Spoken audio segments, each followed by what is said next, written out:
Bangkok, capitale de la Thaïlande, que de temps à autre l'histoire appelle Siam.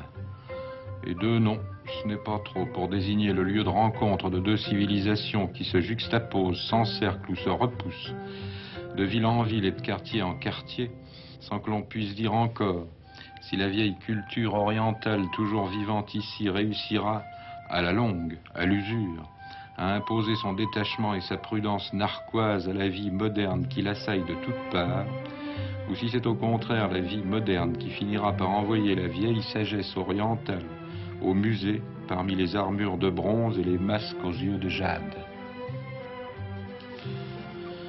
Pour le moment, il faut bien dire que la vie moderne va de succès en succès. La coulée de béton avance. Les grands hôtels se multiplient, offrant à leur clientèle de touristes et d'hommes d'affaires l'air conditionné, la cuisine internationale et la piscine des résidences de luxe. On pourrait croire que le passé a disparu. Erreur. Il est en face, de l'autre côté de la rue.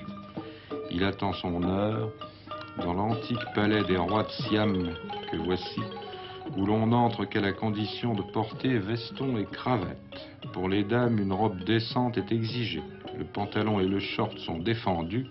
Le passé reçoit et n'aime pas le négliger.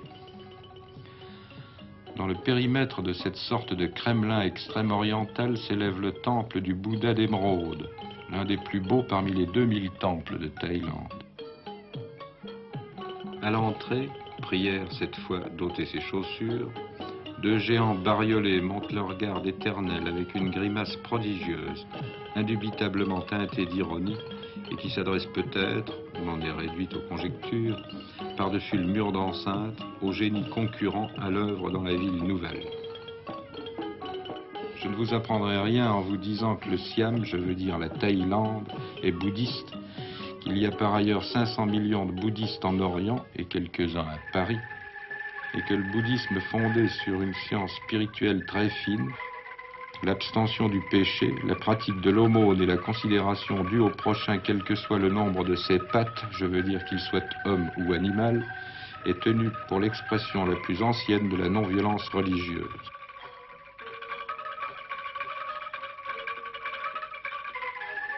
Si cette musique vous paraît quelque peu primitive, c'est parce qu'elle procède d'instruments réfractaires à la mélodie.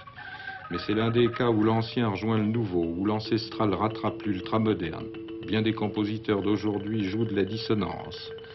La différence est que la symbolique des musiques anciennes s'est perdue et que celle des musiques nouvelles n'est pas encore trouvée.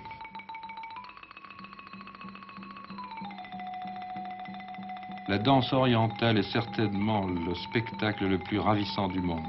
Vous êtes trop fin connaisseur pour commettre l'erreur de croire qu'il suffit de se peindre le visage, de revêtir des costumes de soie, de se faire pousser les ongles et de disposer d'un peu d'inspiration pour danser ainsi. En fait, chacun des gestes de ces jeunes filles a une signification, tantôt sacrée, tantôt simplement poétique, la plupart du temps oubliée. La lenteur apparente de leurs mouvements ajoute une difficulté supplémentaire à l'exercice et rendrait toute faute d'exécution irrémédiable. C'est après des années d'études et d'entraînement qu'elles sont autorisées à donner au public l'exemple de ce que peuvent ensemble la pudeur, la mesure et la grâce. Une deuxième erreur à ne pas commettre serait d'accuser ces deux traîneurs de sabre de se mettre en contradiction avec l'idéal de non-violence qui est celui de leur religion. Il s'agit évidemment d'un jeu d'adresse entre deux partenaires hautement qualifiés, qui connaissent leur répertoire offensif et défensif sur le bout du doigt, et qui manipulent, soit dit en passant, de vrais sabres et non des colichmardes de Perrette, avec lesquels ils réduisent la violence à l'état d'abstraction agréablement chorégraphique. Il n'y aura pas de convoi funèbre.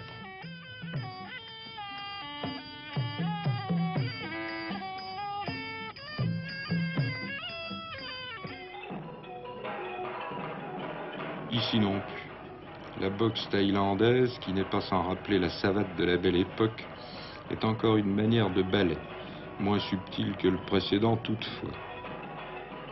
Le règlement est succinct. Il est défendu de cracher, d'enfoncer son pouce dans l'œil de l'adversaire et de mordre, excepté la poussière. On discerne une trace de doctrine, section réincarnation, dans la manière dont les adversaires se présentent au public. Ceux-ci se font appeler, en thaïlandais, jeunes lions se battant avec leurs poings.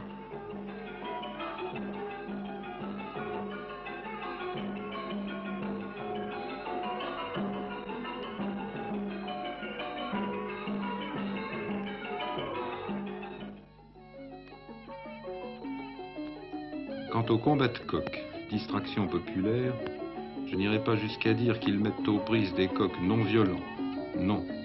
Mais enfin, ces combats se livrent sans les ergots de fer ou d'acier qui rendent ailleurs ce spectacle insupportable.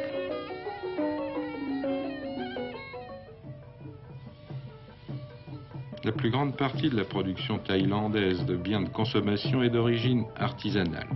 La moitié de la production nationale de vêtements de coton est tissée à la main par de jeunes et de moins jeunes Thaïlandaises. Comme dans tous les pays neufs, pour le touriste, édifiés sur un passé imposant, les industries du souvenir, de voyage, sont nombreuses et proposent, dans tous les formats, d'innombrables statuettes du Bouddha, des objets en lac, des vases de céladon imités de l'art ancien. Les techniques n'ont pas changé, elles sont toujours aussi sûres.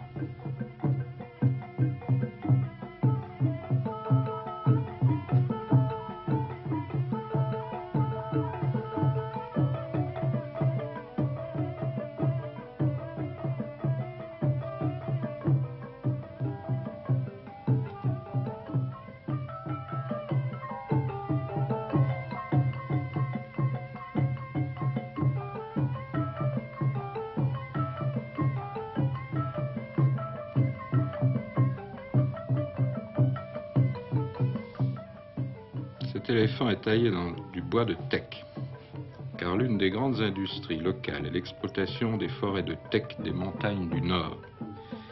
Le teck est un bois magnifique, très lourd, très dur et très difficile à transporter. Ancêtre du bulldozer, l'éléphant du Siam est chargé soit de porter, soit de pousser les énormes fûts vers les rivières qui les mèneront à la Syrie.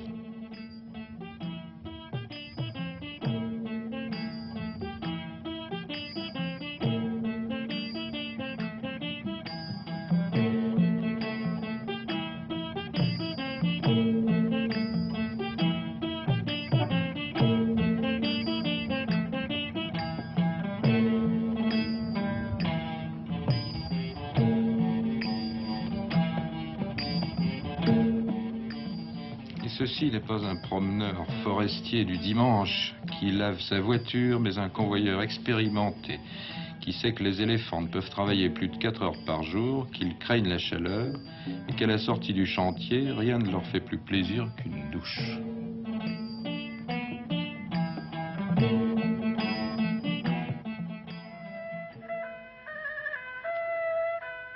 Passé, présent, futur, de quelle époque est la sagesse ?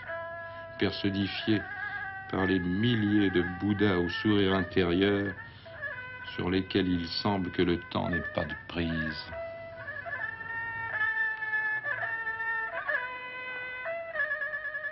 C'est peut-être parce qu'elle a été souvent représentée sous la forme du serpent, cette sagesse, que l'Institut d'ophiologie de Bangkok entretient avec soin toutes les variétés de reptiles que le pays met à sa disposition. Ils sont nourris une fois par semaine, le lundi. Le jeudi, les experts de l'Institut les pressent énergiquement de livrer leur venin, dont la médecine tire un précieux sérum.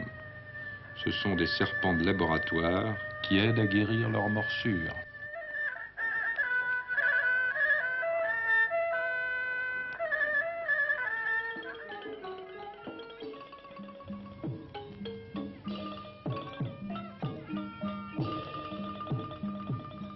Passé, présent, futur, Orient, Occident.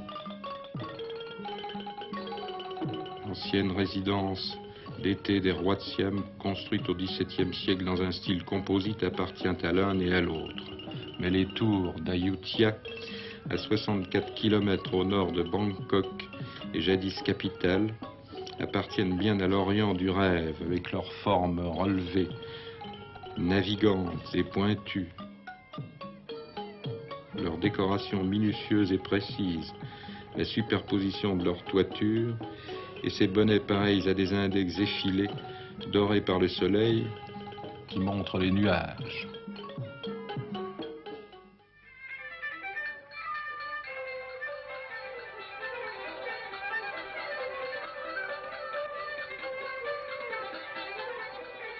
Mais voici la fin du voyage. Ces canaux qui achèvent de nous dépayser en nous parlant de Venise, ce sont les rues de la Bangkok d'autrefois. Les premières rues de pavés et d'asphalte ne datent que de 1860. Dans la ville ancienne, la vie quotidienne se laisse porter au fil de l'eau verte. Elle s'y trempe, elle s'y mire, elle peut y regarder son passé dédoublé qui l'accompagne ou qui la suit.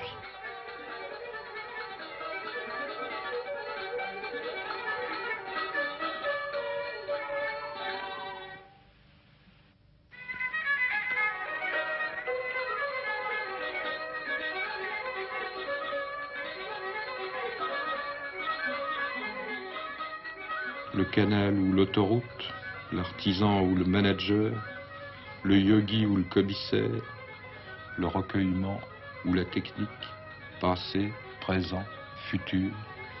À quel temps faut-il conjuguer la Thaïlande? Mais peut-être est-il de ces rares pays où le futur ne se croit pas tenu pour paraître d'abolir le passé.